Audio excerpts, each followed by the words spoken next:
जब श्री राधा वल्लभ लाल जी वृंदावन में विराजमान हुए तो छबील दास जी की सेवा थी। ठाकुर जी का बीड़ी भोग तैयार करते थे, पान की बीड़ी बनाते थे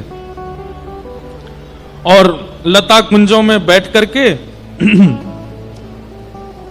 बीड़ी बनाते। और बीड़ी बनाते बनाते इनके मन में क्या था, अब पान तो इतना बड़ा, ये क्या करते, बीच से पान को अलग अलग करके छोटी छोटी बीड़ी बनाते। कोई इनसे पूछता, बोले आप पान को बीच से अलग करके छोटी छोटी बीड़ी क्यों बनाते? तो कहते हैं दो भाव हैं इसके प्रति। बोले क्या, हमारे ठाकुर जी भी युगल हैं तो बीड़ा भी युगल जानी चाहिए। और दूसरा भाव ये कहते, बोले लाला को मुखमंडल छोटो सो है, बड़ी बड़ी बीड़ा पावे में कहीं वाको दिक्कत नहीं हो, या हमारे छोटी छोटी बनाओ। तो छोटी छोटी बीड़ा बनाते थे।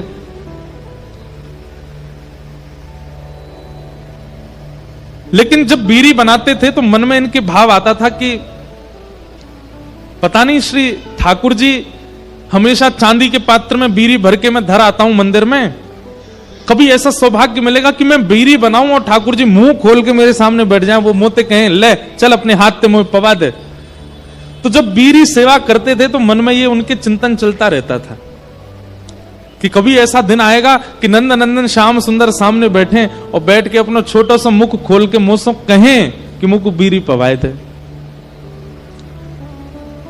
में लेकर के श्री राधा वल्लभ जी के सन्मुख पधरा के आना। आज छबील दास जैसे ही राधा वल्लभ जी के प्रांगण में गया, कोई नहीं था वहां पर, कपाट खुले हुए हैं, कोई भी नहीं है, ना दर्शनार्थी है, ना अर्चक है, ना कोई पुजारी है, ना भीतरिया है, ना बाहरिया, कोई भी नहीं है।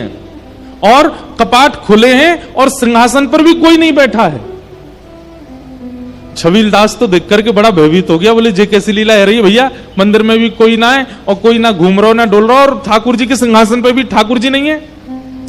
घबरा गया। जैसे उसने चारों ओर देखा तभी एक नव निकुंज थी, वह निकुंज में से सुंदर पीतांबरी पहने, नील वर्ण श्याम सुंदर, अद्भुत शीश पर मणियों का मुकुट धारण किया है, कटाक्ष नेत्र हैं, मुख में लालिमा है, गोल गोल गाल चमक रहे हैं, और ठाकुर जी त्रिभंग लली श्याम सुंदर मटक मटक के चलते भय आ रहे हैं। और निकुंज में से जैसे ही सन्मुख आए, छबील दास तो देख करके आंखन की पलक झपकनो भूल गयो, श्वास लेनो भूल गयो, हिलनो डुलनो भूल गयो।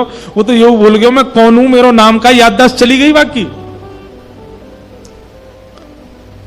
और ठाकुर जी एक वृक्ष से टेक लगा करके टेढ़े खड़े है गए और छबील दास को देखने लगे और धीमे से बोले, अरे खड़ो ही रहेगो, बीरी बना के लायो है, पवावेगो ना, चल आ जल्दी बीरी पवा दे मोकू। छबील दास ने कभी विचार किया था कि श्याम सुंदर सन्मुख आए और मेरे हाथ से बीरी पाए। धीरे धीरे चल रहा है, पैर रख कहीं रहा है, जा कहीं रहे हैं। स्थिति तन की उसके वश में नहीं रही। धीमे से ठाकुर जी ने हाथ पकड़ो, कहां को जा रहे हो भैया, मैं यहां खड़ा हूं, इतकू आ। और सामने खड़े करके बोले, चल अब बीड़ी पवा दे मोकू। छबील दास के हाथ कांप रहे हैं, ठाकुर जी अपने हाथ से पकड़े, बोले घबरावे मत, मैं कोई हवा थोड़ा ही हूं, जय जय हूं मैं, पवा दे।